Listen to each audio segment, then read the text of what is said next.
ayaw mo huna-huna nga kung doon na ganay gahom, kung makahimo ganig milagro, yes, Ginoo. No, not all miracles are of divine origin. Miracles have only one indication. It is supernatural. Dili mahimo sa ordinaryo nga mga tao sama nato. Apan ayaw kalimot. Fallen angels are supernatural beings. Ang mga manulunda nga nakig-away sa hutong sa Dios sa langit.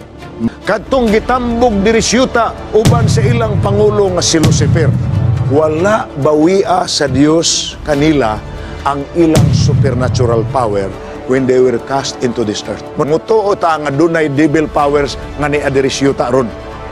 Ingon nga mga Kristohanon, si Kristo ragi atong tan-awon. Dili ta mo tan-aw tao, dili ta mo idolize og religious leader. Dili ta mo huna-huna nga kanang tawhana authority na siya ang iyang isulti atong sundon. That's a very dangerous thing to do. Ay ninyong kalimti kahigalaan. There are no substitutes for Jesus. Only counterfeits. At tulo niya gibalik-balik. Ayaw kamo pagkumpiyansa. Pagbantay ka mo nga dili ka mo mapahisalaag kay daghan ang muanhi nga magaangkon sa akong ngalan. They are a cult. Ang mga SDA kuno cult.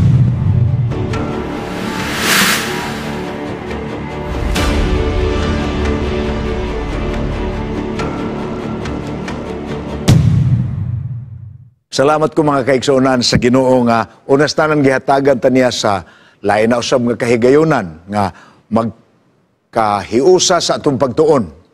Nining si manaha ang atong tema, the reason for the hope that is in us. And this particular title comes from the very text in Scriptures, ang 1 Pedro Kapitulo 3, versikulo 15. Sa Bisaya pa ni, ang iyang uluhan ang hinungdan sa paglaom nga ania kanamo. Pulong kini ni Apostol San Pedro nga mabasa nato sa 1 Pedro Kapitulo 3, versikulo 15 nga nag-ingon sa in English, and be ready always to give an answer to every man that asks you of a reason of the hope that is in you with meekness and respect. Akong hubaron sa Bisaya nga Bible. Kinahanglan andam kamo kanunay sa pagtubag kang bisan kinsa nga mangutana sa hinungdan sa paglaom nga anaa kaninyo. Hinuon buhatan ninyo kini uban sa kaaghop og kataha. Sukad sa pagkamugna sa Last Day Church Movement, gikan sa 1844 nga gitawag og Great Disappointment nga nasinati pag-ayo ang mga kaigsunan apan na ato naning nasaysay sa uban pod nga mga programa, natawo ang usa ka kalihukan nga gihatagan sa Dios og katungod sa pagtapos sa iyang buhat diri syuta, pag-andam og katawhan alang sa gingharian sa langit. Sa dihang kini maong kalihukan milukop sa kalibutan. Dili gamay ang nahimong reaksyon sa Christian world. In particular, in the early part of the 20th century. Sa ato pa 1900s, early part sa 1900s. Ubay-ubay ang mga basahon nga nangasuwat nga nag-identify ni anang gitawag og religious cults and isms. I remember while I was in the graduate school, ubay-ubay ang mga libro nga akong na ukaya ni ini. Ang pipila ni ini, mga katong libro nga The Chaos of Cults by John Carril Van Baalen, printed by the Eardsman Publishing. And The Chaos of Cults, the same title, written by Allen W. Greaves in 1957. Ang Chaos of Cults ni John Carril Van Baalen, 1938, mga karaan ng mga libro.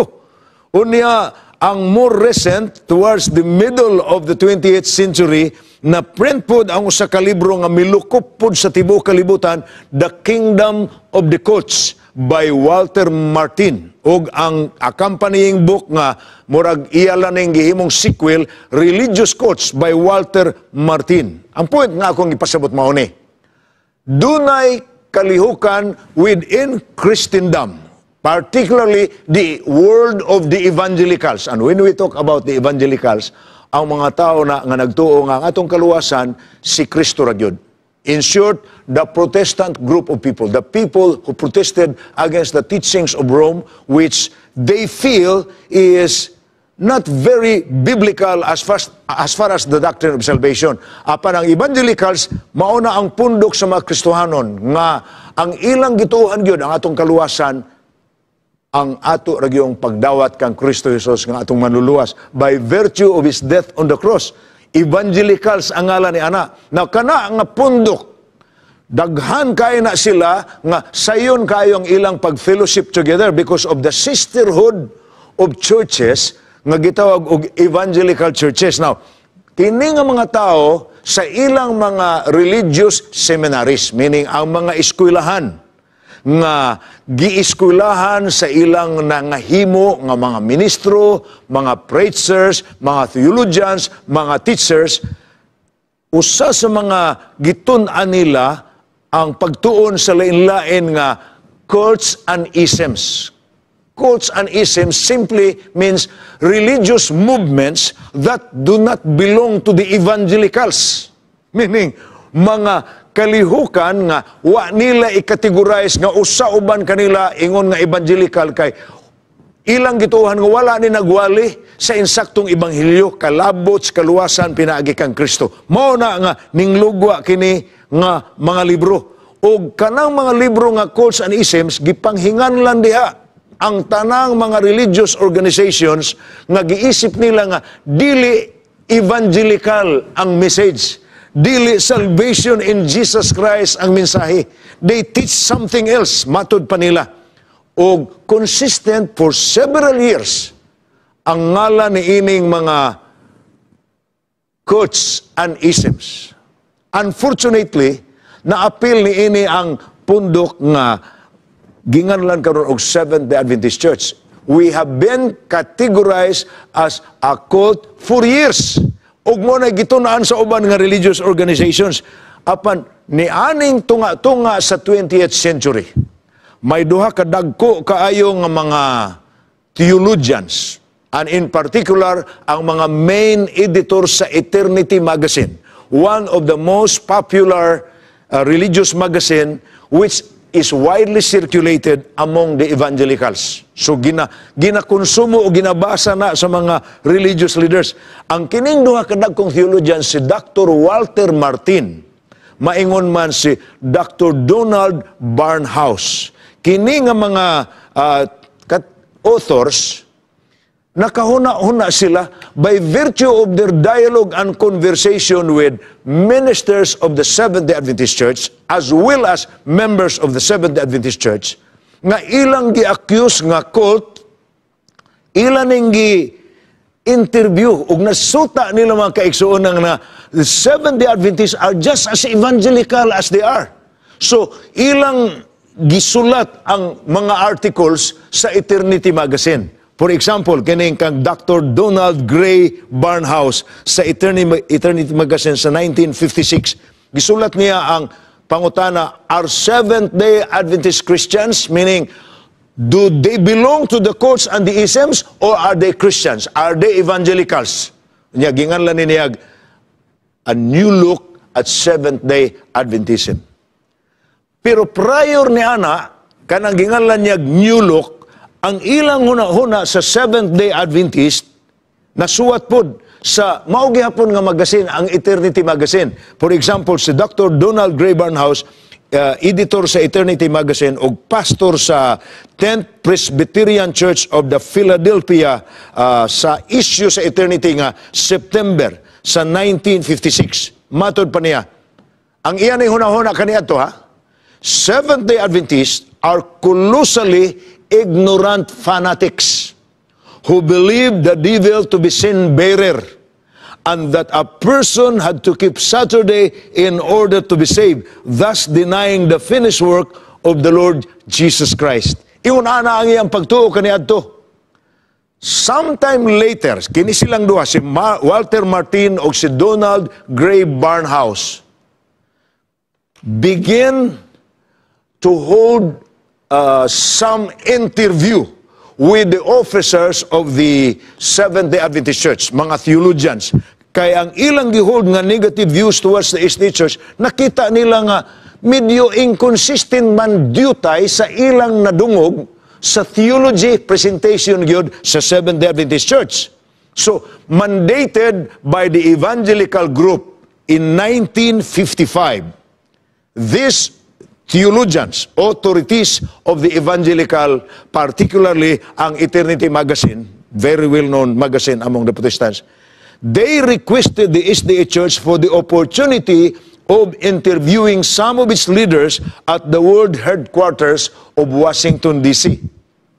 Now, kadtong nga klase sa interview, it ended up to be study conferences. Kibali doctrinal study, gi-compare ang evangelical study o ang Seventh-day Adventist doctrinal study, particularly on the doctrine of salvation, nga sa field of theology, ginganlag soteriology. Now, the first of those many interviews which became study conferences was in March 1955. They took along with them in the first meeting another very prestigious professor of theology at the New York Missionary College in Nyack, New York, si Dr. George Cannon.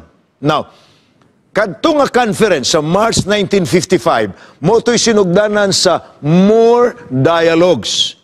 Remember, this is the middle of the 28th century, 1955. The next two meetings were held in the home of Dr.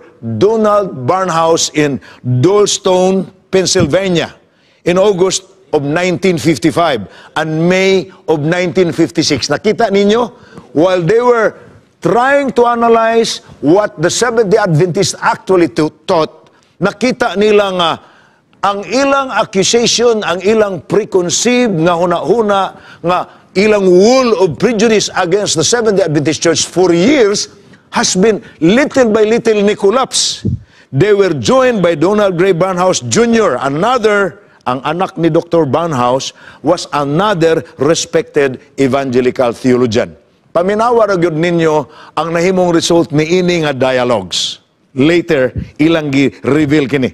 Si Walter Martin sa Eternity Magazine September 1956, ingon pa niya, in conclusion, iyan yung long article, series of articles in Eternity Magazine regarding Seventh-day Adventism. Are they Christians? A new look at the Seventh-day Adventists. Muna title sa iyang article. Sa conclusion sa iyang article, ingon pa niya, I should like to say that we are delighted to do justice to a much maligned group of sincere believers and in our hearts and minds take them out of the group of other heretics. Nya ginganlan ang nagsunod-sunod ng mga ngalan nga murag consistent nga kauban sa Seventh-day Adventist Church for years. Jehovah's Witnesses, Mormons, Iglesia ni Cristo, uban pa nga mga pundok, Christian Scientists, muna'y gingalan nila cults and isms. And now, matod pa nila, in our hearts and minds, we will take them out of the group from other heretics to acknowledge them as redeemed brethren and members of the body of Christ. Did you see that kind of recognition? Dili ni sila kulto, dili ni sila ism, kundili sakop ni sila sa lawas ni Kristo. Meaning, we can easily accept the Seventh-day Adventists as evangelicals. Further, mauni nga pinulungan, it is definitely possible, we believe, to have fellowship with Seventh-day Adventists on the basis of their clear fundamental allegiance to the cross of Jesus Christ and to the cardinal doctrines of the Christian faith, regarding which Seventh-day Adventists are soundly orthodox. Despite their somewhat heterodox theological ideas in some areas, they are most certainly true believers in the Lord Jesus Christ. Last nga part, gisulti ni Walter Martin. True Seventh-day Adventism, despite its differences from us, quote, from us, is one, quote, with us in the great work of winning men to Jesus Christ and in preaching the wonders of His matchless redeeming grace. Now, ang nganong ako maninggi pasiuna sa inyo sa atong pagsugod sa atong series. Kaya ang atong topic, the reason for the hope that is in us.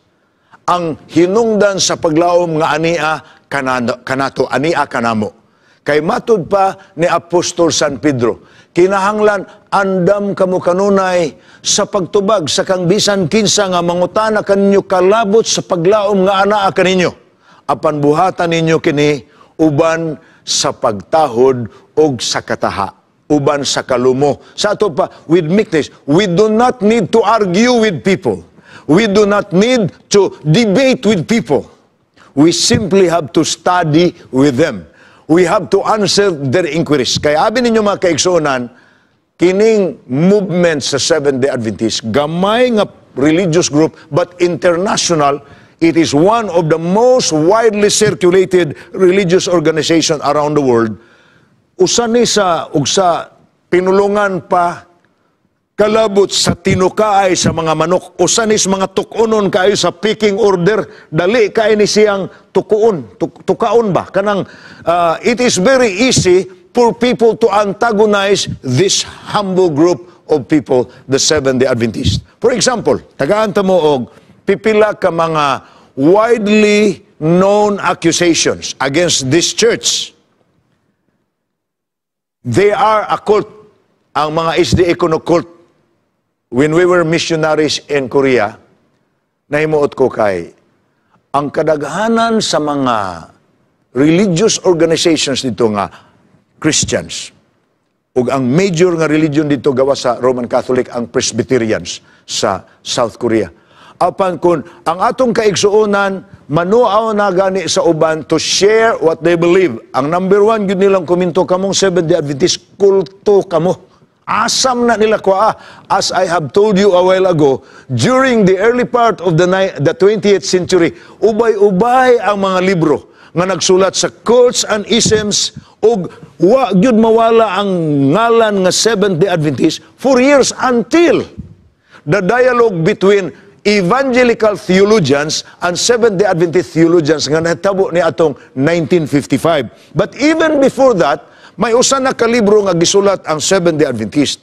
Ang libro nga Answers to Objections. It was written by Francis D. Nichols, one of our renowned writer and theologian, karaan. 1932, gisuwat niya ang libro nga Answers to Objections kay pagkadaghan sa mga doctrine nga gitudlo sa church nga gi-question nila ang biblicality, ang theology, and some of those we are going to discuss in this series. In fact, my intention ko mga kaigsuonan nga, we will be having a long-range series to discuss so many of these questions that has been raised against. Ako lang ninggi pasiuna sa inyo. Number one nga accusation, kamo Seventh-day Adventist, you are a cult. Number two, you are legalists. Ako ning tagsatagsahon og explain later unsa man ning mga terminology nganong ila man gipointing finger paingon sa Seventh-day Adventist. Kulto kamo, legalist kamo. Number three, you are deceivers, mga mapahisilaagon kamo. Manghihilad ka mo. Now, dili sa yun kini nga mga klase sa accusation. And number four, you are sheep stealers, mga kawatan mo karnero. Ang butili pasabot, ang amo mga karnero inyong gipangkawat. Ang amo mga sakop inyong gipangkawat. Now, I want to tell you, our study for this week will be dealing with some of these questions. And we will be using the books that was a result, unas tanan, ang Answers to Objections, which I have told you has been written in 1932. Wala pa ang interview sa 1955. Apan sa dihang nahimo na ang dialogue among theologians, evangelical at Seventh-day Adventist ni adtong 1955, ang nahimong outstanding kaay nga libro nga giprint sa Seventh-day Adventist Church mao ang Questions on Doctrines. Now, it's not written by one person. It's written by at least three. Leroy Edwin Fromm, one of our well-known historian, theologian, minister, leader in the General Conference level. Then we have another author whose name is Walter Reed. Og ang ikatulo, si Roy Alan Anderson, one of the former ministerial secretary of the JA Conference. Kining tulo ka author, muning nailhan sa field of Adventist theologians og Frida, kay Fromm, Reed, og Anderson. Muna sila ang major contributors sa questions on doctrines. Ug diha nato mabasahan ang mga explanation ngano nga ilang nakuha sa uban nga mga pagtulunan nga ilang gipasanginlan nga kitagong Seventh-day Adventist naggamit kuno ta sa devil nga sin bearer na ana sa doctrine nato sa asasil ang scapegoat sa sanctuary doctrine, which we will be dealing with much later this week, more specifically para masabtan apan sa pagkakaron ang tuyo nako nga mauna nato kining pag-answer sa pangutana, are the Seventh-day Adventists a cult movement? Unas tanan, tingali mangutana mo, unsa man ang cult, pastor? Well, ang cult, usa ka relihiyoso nga organisasyon nga naa ni ining mga kinaiyaha. How will you identify a cult? Ato ning tanawon, ha? How will you identify the cult? Number one, cults have a single powerful leader who becomes the cult's messiah. Meaning, usa ka relihiyosong organisasyon nga naay usa ka central figure ingon nga ilang giilang nga leader. Ug kana nga leader mao na ang gitan-aw nila nga dunay final word. Anything that leader will say, that's the final word. So, munay number one nga characteristic sa cult. Well, it can be a person or a group of persons, but they have a leadership nga ang ilang giisip nga ang final word to anything that they would believe and they would teach and they would do must be the one that has been taught by that leader or that group of leaders. So number one nga characteristic sa cult. Now, hinumdumi nga dili gina siya mohaom sa Seventh-day Adventist Church. Kaya ang Seventh-day Adventist Church dili man kay governed by one leader nga gisunod. Ang ilang attribution ini, particularly to us, kay matud pa nila, founded ang church by Ellen G. White, which is not 100% true. Ellen White was only one of the early pioneers when the church was established. But we have a number of leaders. O ang formulation sa doctrine, which is purely biblical, has been a result of Bible conferences that took so long. Dili kay usa lang kabuan, duha lang kabuan, tulo lang katuig. It took so long until na-formulate ang gitawag karon og fundamental beliefs of the Seventh-day Adventist Church, which are purely biblical. So, we don't agree and we don't condone the accusation that the Seventh-day Adventist is a cult. Because we do not bow our heads to anybody's voice and say that's the final one. Number one nga karakteristik. Sa Bible, good mga igsoon niyaw. Tagaan ta mog sample sa pipila ka cults aron makasabot gitaon sa cults. Ni adtong 1995, may usa ka tawo sa Amerika, si Marshall Applewhite, nga nahimong leader sa usa ka kulto nga gingalag Heaven's Gate cult. Heaven's Gate. Ang iyang pagtulunan mao nga matud pa niya, an evolutionary level above human, the kingdom of heaven, is incarnated in two human bodies. Ingon pa niya, dunay usa ka langitnon nga gahom nga nagpakatao, and he claimed to be that one person, si Marshall Applewhite. He claimed, according to the sources, in September 1995, Applewhite referred to himself as a messenger from God, just like Jesus. And unfortunately, daghan ang mga tao nga misunod kaniya, mituo kaniya, ug nahimo silang usa ka exclusive group. Mag-meeting sila, tinago, unya sila ra ang ilang mga sakop, mapahilayo gikan sa ilang mga pamilya, until finally, mihimo siya og usa ka final nga declaration. Inig-abot kuno sa halibap kamit. moabot ang mga supernatural bodies, angels gikan sa langit, kuhaon ang mga tao diri sa yuta, apan kinahanglan mahabwa ang ilang kaugalingon gikan sa prisuhan nga mao ang ilang lawas. And so sometime in 1997, sometime in the year, in March 1997, 39 ka mga tao ang nakit-an nga na nag-suicide. Uniforme sila tanan, Nike ang sapatos, puti ang sinina, itom ang karsunis, unya, ang tanan na sila mga passport, kay ilang gituuhan ang gisulti ni Marshall Applewhite, final word man, ang ilang leader, nga muabot ang halibap kamit, kuhaon ang ilang mga kalag, gikan sa ilang lawas, busa, nanginom sila og inom nga makahilo, og nangadungan sila kamatay, kay i-welcome na sa laing planet, pinaagi sa halibap kamit, ang ilang kalag dalho na sa langit. I mean, that's an example of cult leadership and cult loyalty. The other example, nga well-known sad kay mga kaigsuonan, mao ang Waco, Texas tragedy. Ang uban ninyo mahinumdum na ini because it happened sometime in April 19, 1993. Nga ang Waco, Texas, dunay usa ka hutong sa mga religious nga mga tao nga nakigpinusilay sa mga ahintis gobyerno, nagtigom og mga armas diri sa ilang headquarters sa Waco, Texas, uban sa ilang leader nga si David Koresh. Ginganlan ni sila og mga Davidians, mga tao nga nituo kang David Koresh nga mao ang ilang Misaya, nga mao ang ilang Kristo, unya ning tuo nga dili sila mo surrender, dili nila isubmit ang ilang kaugalingon sa authorities, nakigpinusilay sila mo nang nahitabo sa Waco, Texas.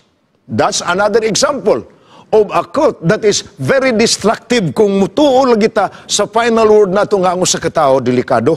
The other one, which is also very well known, was the Jonestown incident in Guyana. It happened sometime in November 18, 1978. 2 years ni human sa akong pag-graduate gikan sa Mountain View College. Nabalita dayon sa Newsweek, sa Time magazine, ang mga major magazines around the world, including television, including radio. Nagbalita sa 900 ka mga tao nga nangamatay dito sa Jonestown sa Guyana, which is part of South America. Nganong nangamatay man sila? Nanginom silag hilo. Nganong nanginom man silag hilo? Kay nituo sila sa ilang leader nga si Jim Jones. Nga si Jim Jones, sama ni David Koresh, sama ni Marshall Applewhite, ini-claim sad nga siya mao ang persona sa manluluwas. O githakot niya ang mga tao, ang uban gikan sa Amerika, paingon sa Jonestown sa Guyana.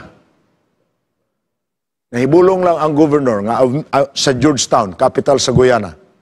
Ang governor sa Georgetown nahibulong kay ang truck sa gikan sa Jonestown, kay didto ni sila nag-isolate sa ilang kaugalingon sa kabukiran. Unya naghimo sila colony dito nga gingan nila Jonestown. Nga dili pud layo gikan sa kapital sa Guyana ang Georgetown. Apan every week nagalusad ang dagkong truck sa Jonestown aron sa pagkuha pamalit og supply balik sa ilang koloni sa bukid. Apan ni anang 2 semana wala naman ning lugsong ang mga truck. Gipatsik sa governor og unsay nahitabo nga wala namang giusa ka tawo gikan sa Jonestown nga nilugsong paglupad sa helicopter sa ibabaw sa ilang koloni dito tunga sa lasang. Nakita sa helicopter ang nabuyod nga mga lawas sa mga taong patay. Ang uban ang giburot na tungod kay hapit na mag 2 ka semana sukad sila nangamatay. Unsay nahitabo? Nanginom silag cyanide. Kay matod pa ni Jim Jones, doon na sila'y usa ka pag-transcend gikan sa ilang yutanon nga lawas paingon sa langit ngon nga lawas busa magdungan silag kamatay aron magdungan pud silag kabanhaw. Makaigsuonan, ang katalagman sa pagtuo og mga leaders nga ingon ana ka dangerous. Mauna ang usa ka danger of becoming a cult. That's why I want to tell you. Ingon sa, one of the devil's greatest deception is getting us to look at human beings rather than looking at Jesus. Ingon nga mga Kristohanon, si Kristo ragi atong tanawon. Dili ta mo tanaw tao, dili ta mo idolize og religious leader. Dili ta mo huna-huna nga kanang tawhana authority na siya ang iyang isulti atong sundon. That's a very dangerous thing to do. Sincerity, which is maoy kinaiya ini mga tawhana. Sincero sila. Ang mituo ni David Koresh, sincero. Ang mituo ni Marshall Applewhite, sincero. Ang mituo ni Jim Jones, sincero. But sincerity is not enough. You can sincerely follow error and be lost. Munang sa Bible pa, kung ang buta magagiya sa buta, sa gahong mga hulog silang duha. Delikado mga kaigsuonan. So, anytime we transfer our loyalty to a religious leader and exalt that leader to the place of God, we are on very, very dangerous ground. Ay ninyong kalimti kahigalaan. There are no substitutes for Jesus.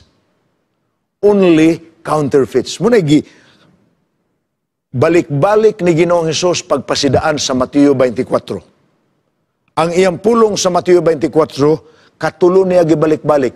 Ayaw kamo pagkumpiyansa. Pagbantay ka mo nga dili ka mo mapahisalaag kay daghan ang muanhi nga magaangkon sa akong ngalan.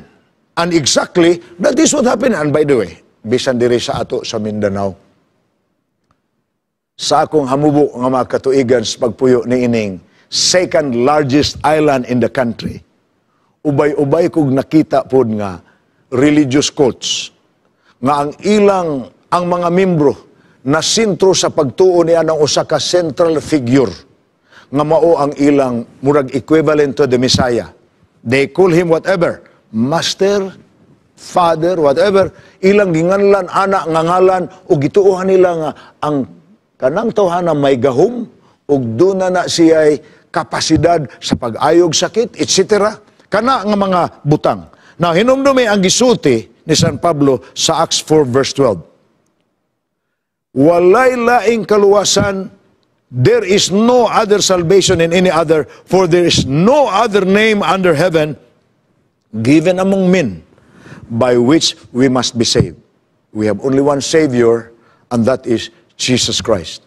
Anybody else is an impostor, is a counterfeit. Sama sa giingon diri, there is no substitute for Jesus, but there are so many counterfeits. Characteristic number 2 sa cult.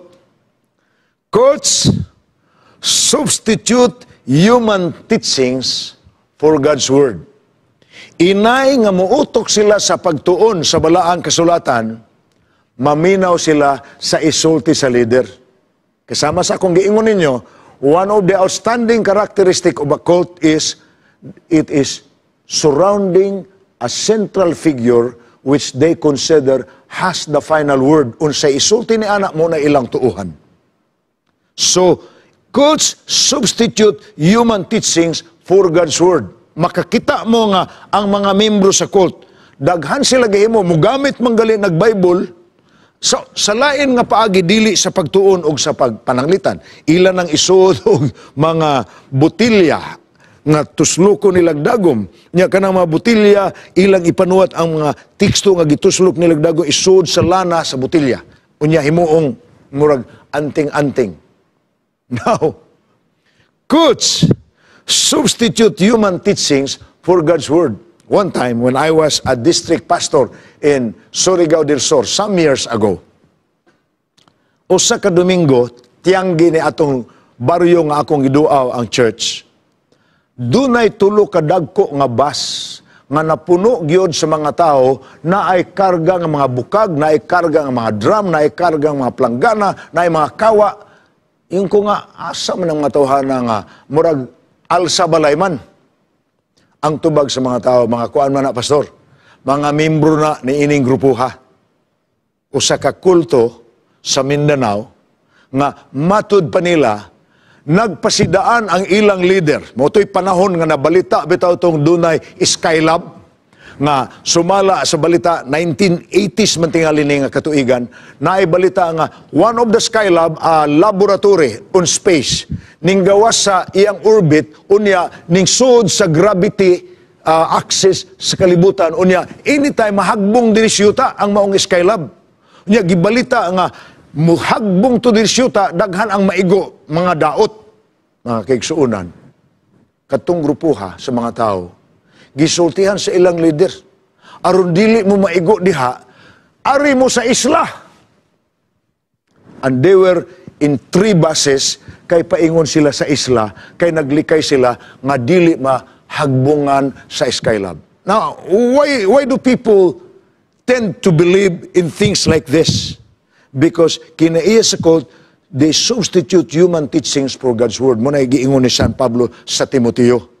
Ilang gipaabong ang ilang mga dalunggan sa mga magtutudlo nga nagkalot sa ilang na nagkatul nga dalunggan. Unsang bibot pasabot ana, ang ilang gustong paminawon mo oray ilang tuhan.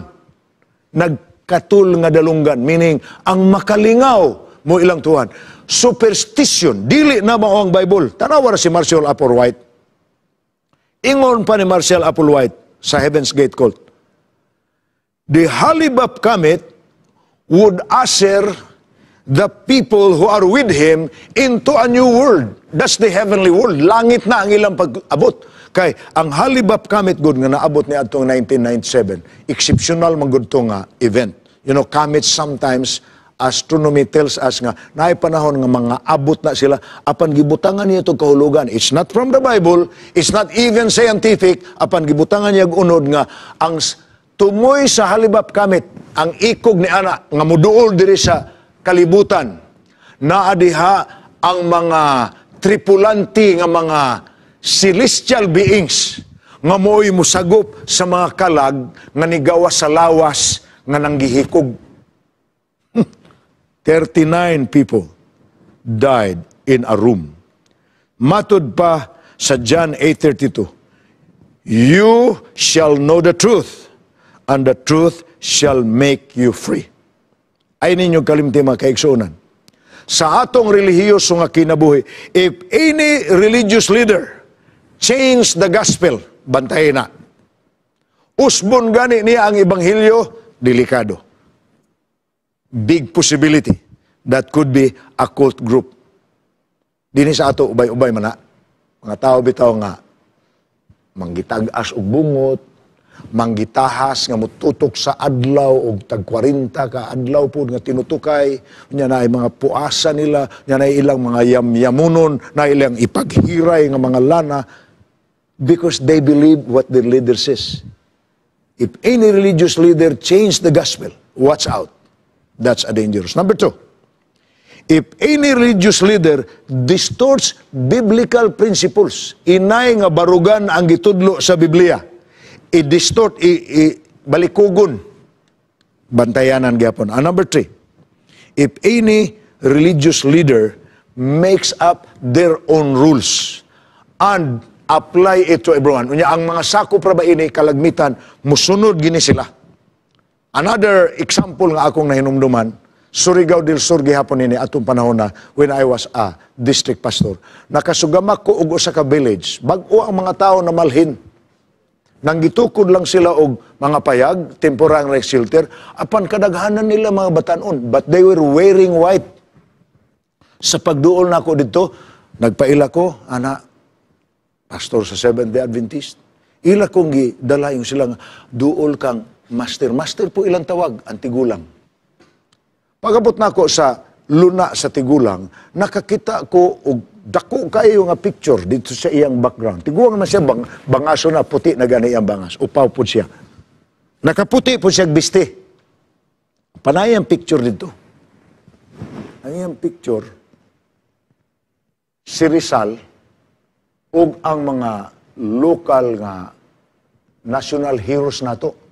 Sila General Antonio Luna, Miguel Malvar, Andres Bonifacio, Emilio Aguinaldo, Apolinario Mabini, ito ada dito. Unya sa tapad, ang picture ni Jesus Christ sa Last Supper. Ingko nga, unsay significant ini, sir, nga picture. Siya, si Jesus namatay. Ug ang iyang tanang tinunan nga namatay. Sila nakigbatok sa gobyerno sa Roma. Nabanhaw sila diri sa Pilipinas. Mao si Rizal. Ug ang mga tinunan niya nangabanhaw pod mao nang mga equivalent sa mga national heroes nato. Ug ang kalaban nila dili na Romanhon, Espanyol na. Uy, unique sab nga klase sa interpretasyon. But I am telling you, these are making up stories and making up rules o gisunod sa mga katawhan. But let me proceed with identifying the cult. Identity of the cult number 3. Cults manipulate minds. They coerce members into submission. Kadaghanan sa mga sakop sa cult, nerbiyuso kay na nga mabalik sa sosyedad. Kay ginapasidanan sa ilang leader nga paglikay mo kay usbo nila ang inyong hunahuna. Muna'y gihimo ni David Koresh sa iyang mga sakop. Nganong ang iyang mga sakop nimbiya sa ilang pamilya nga gi-cut off ang tanang communication kay matud pa ni David Koresh. Anytime you will get in contact with them again, they will change your mind. Siya ang nag-ingon nga ang mga hinigog mga ilang gipangbiyaan mo'y mo change sa ilang mind. Apan, ang tinuod nga proseso, siya mo'y nag-change sa ilang mind. He manipulated their minds. The same thing is true with Jim Jones. Nga nung nakadala man siya og linibo ka mga tao paingon sa iyang koloni sa bukid sa Guyana. Naginganlan niya Jonestown. They colonized themselves together. Naapa na karikisunan. Okay. Arita karon sa that's number 3, no? Cult manipulate each other. Now, number 4. Cults work miracles. Wow. Ang mga cult leaders, doon na sila may display sila of supernatural manifestations, particularly healing. Pag-ayog sakit. May mga sakop nga kanhe sa usa ka cult group diri sa Mindanao nga na-meet nako kay nga ang uban nila nga kabig man sad nato na nidawat pud sila sa kamatuoran. Apan ang ilang testimony mga mao kaigsuonan nga makaayog yung sakit, makahingo kunog ngipon nga walay gamiton nga instrumento sama sa gigamit sa dentist. Panyo ra. Ibutang ra sa itudlo ra nimo ang ngipon nga nagsakit. Nya panyo ra ang iyang ihapin. Nya ilitik ra niya ang iyang tudlo sa ilawom sa panyo. Pagtangtang ang imong ngipon nga nagsakit, wa pa gani dugo. Matud pa nila. Naay mga operasyon kuno nga tudlo ra gamiton sa pag-opera kuhaon ang appendix. Now, I do not know how true those things are, but these people have given their testimonies. They have seen manifestations of power. Now, let me tell you. Usa ka butang nga importante ni. Ayaw mo guna-huna nga kung doon na ganay gahom, kung makahimo ganig milagro, yes, Ginoo. No. Not all miracles are of divine origin. Miracles have only one indication. It is supernatural. Supernatural gani sa ito pa. Dili mahimo sa ordinaryo nga mga tao sama nato. Apan mahimo ni biyan sa normal nga tao. Dili mahimo sa normal kay supernatural man. Gahom nga dili makaya sa pareha nato kay dunay gahom nga supernatural. Apan ayaw kalimot. Fallen angels are supernatural beings. Ang mga manulunda nga nakig-away sa hutong sa Dios sa langit. Matud pas pinadayag Kapitulo 12. Kadtong gitambog diri siyuta uban sa ilang pangulo nga si Lucifer. 1/3 of the angels in heaven was won by Lucifer and they were cast into this earth. They were called fallen angels. Wala bawia sa Dios kanila ang ilang supernatural power when they were cast into this earth. Munang, whether you believe it or not, mutuo ta nga dunay devil powers nga ni adirisyuta ron. Munang dili tumo-tumo ng istorya kalabot sa mga ungo, dili tumo-tumo ng istorya kalabot sa mga abat, dili tumo-tumo ng istorya kalabot sa mga wakwak. Pulos na tinuod nga naman. Kay dunay fallen angels, engkanto kana mga duwinde, dili na siya tumo-tumo. Those are all different ways of describing the characteristics and manifestations of fallen angels. They had fallen from heaven because they have joined Lucifer in his rebellion there. Og nailad ba sila ni Lucifer? Og niya sila diri, wala kuha sa Diyos kanila. Ang supernatural power. They can change hitsura. Pareho ni Lucifer. Si Lucifer ni sud sa bitin sa tanaman sa Eden. Si Lucifer ni sud nga nagpaka Samuel dito sa witch of Endor. So, naay mga manifestation sa Bible kalabot ana. But let me bring my point again. Miracles are not always indication of divine origin. Miracles simply mean it is supernatural manifestation. But supernatural manifestation does not necessarily mean coming from God. So, kanang mga faith healing, you cannot guarantee nga all of those are God's miraculous healing. Because the devil can heal. The devil can make you sick, and the devil can heal you. The devil can put you into circumstances, and the devil can relieve you out of those circumstances.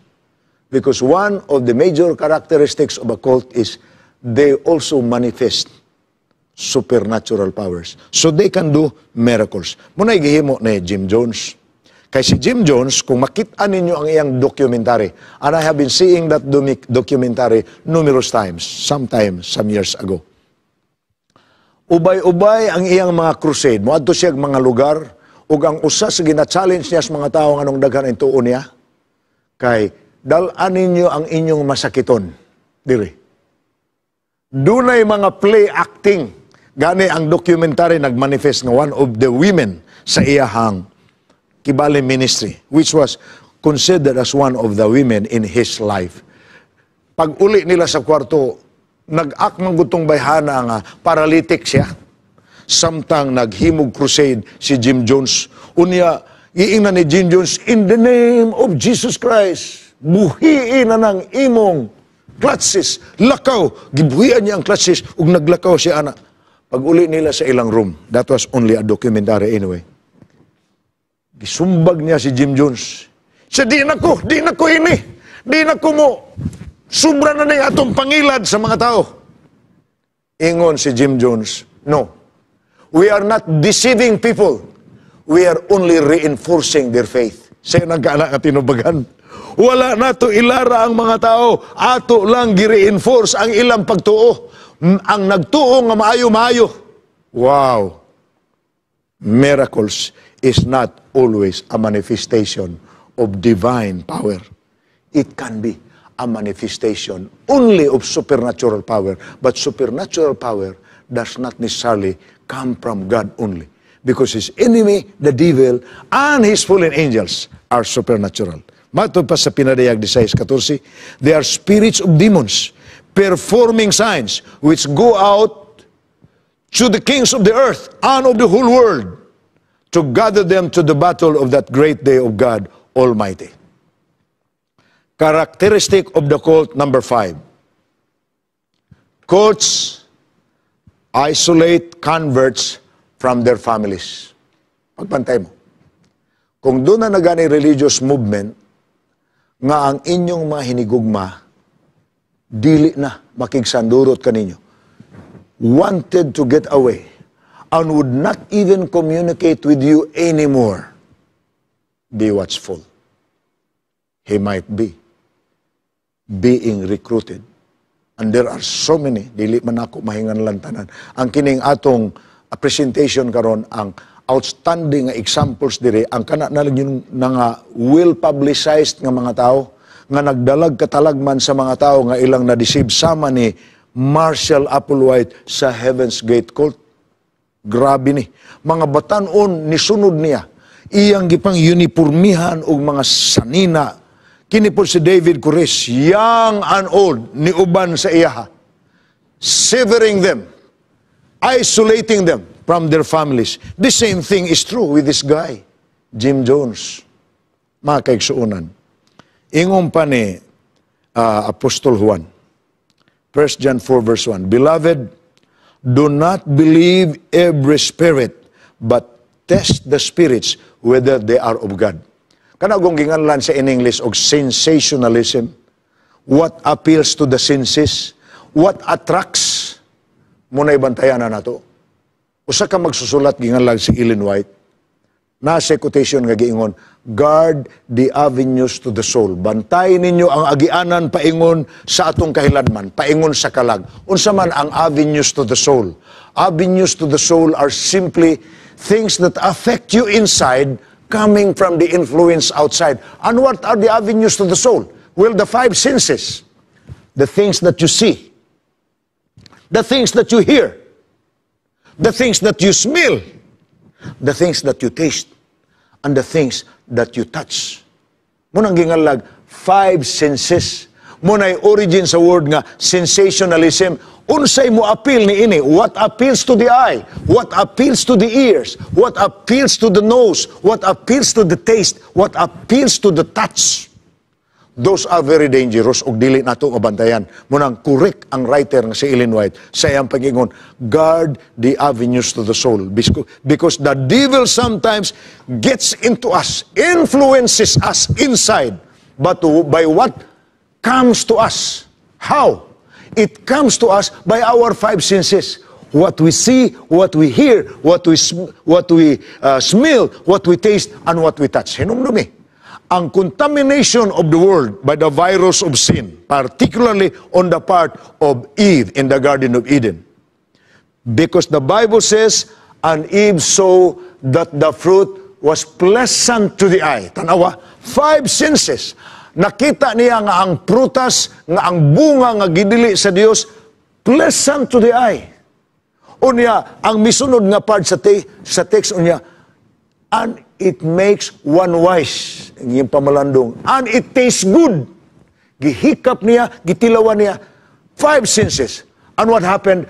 Because of that carelessness in not guarding the avenues to the soul, tanang kaliwatang tawhanon nga naliwat gikan sa kang Adan ug kang iba hangtod kita karon. Walay usa, wala gyud na exempted, nataptan ta ni atong kagaw sa sala didto gikan sa tanaman sa Eden, dala sa usa ka bitin. Maumaon man ning mga kagaw karon, dala sa mga mananap, mutapot sa mga tao. Ang AIDS gikan sa unggoy sa Congo. Ang Ebola gikan ang mga dinggi gikas namok. Ang COVID gikan kuno sa usa ka kabog dito sa Wuhan, China, pagkadagan. But guarding the avenues to the soul, bantayanan kay kana nga mga butang maka-influensya nato if we are not careful with sensationalism. What appeals to the senses? Dugang pa nga teksto. Ingon pa ni 1 John 4 verse 1. Akong basahon pag-usap. Pulong. Beloved, do not believe every spirit, but test the spirits whether they are of God, because many false prophets have gone out into the world. Now, you become vulnerable to cult deceptions when? Paminaw, ha? You can become vulnerable to cult deceptions when you look to any human authority rather than Christ. When you accept the teachings of tradition rather than the Word of God. And you can become vulnerable to cult deception when you are awed by spectacular miracles. And you can become vulnerable to cult deceptions when you fail to live by your own personal conviction. Kaigalaan, importante kaayo nga atong matngunan. Ang Biblia nag-ingon, and ye shall know the truth, and the truth will set you free. Ang kamatuoran ato ra ginang makaplagan, the only safest way to know the truth is to study the Word. Si Jesus, wala siya nahulog sa tentasyon ni Lucifer. Kaya ang iyang sagang, ang iyang kutamaya, ang iyang armas, ang iyang armor was the Word of God. The Word of God is our major defense. If you study the Word of God, any other teaching that does not square with the Bible does not apply to us. Muna, ang karaan nga pinulungan nga akong nagamit bisan sa akong mga previous episode sa una, katong adage na to, gikan sa alawiton sa Heritage Singers. God said it, and that is what the Bible says. Ang gisulti sa Diyos sa Biblia, God said it, and I believe it, and that settles it. You may be hearing a lot of things in this world. You may be reading a lot of things in this world that may not square with the teachings of the Bible. You may encounter people who will convince you that there are things that are real, but that does not square with the teachings of the Scriptures. May I remind you, our only safety is when we know what the Bible says. Ang gigamit ni Jesus nga tubag sa tentasyon kaniya ni Lucifer dito sa wilderness, it is written. Nahasulat na. Although ang yawa kung atong tanawon, kamaupod siya. Kaysa follow-up niya nga mga deceptions, ni-quote naman po siya sa Bible mo nang dili gyapon safe. We have to distinguish whether the usage of the Bible is the proper usage or is it the devil's way of using kay sa iyang further nga temptation kang Jesus. Bible man po iyang gikot. Muna nga, ubay-ubay po sa mga cult leaders, mo gamit sa nag-Bible. Muna mabasa nimo sa Matthew chapter 7, verse 21 to 22. Daghan ang mga tao nga moingon, Ginoo, nag-ayo man mig sakit sa imong ngalan. Ginoo, nag-abog mamigyawa sa imong ngalan. But what did Jesus say to them in Matthew 7, 21 and 22? Depart from me, ye doers of iniquity. I do not know you. So my dear brothers and sisters, as we begin our study again this week, we will be dealing with questions. We will be answering people who have thrown to us certain misconceptions about what we believe and teach. So ang atong motif for the whole week is, we want to let you know why we believe what we believe. And we want to let you know why we don't what we don't. And we want to let you know why we don't do what we don't do and why we do what we do. Because we believe in the Bible. We believe the words of God. We believe His revelations. And we believe that's the safest thing to do while we wait for the Lord's coming.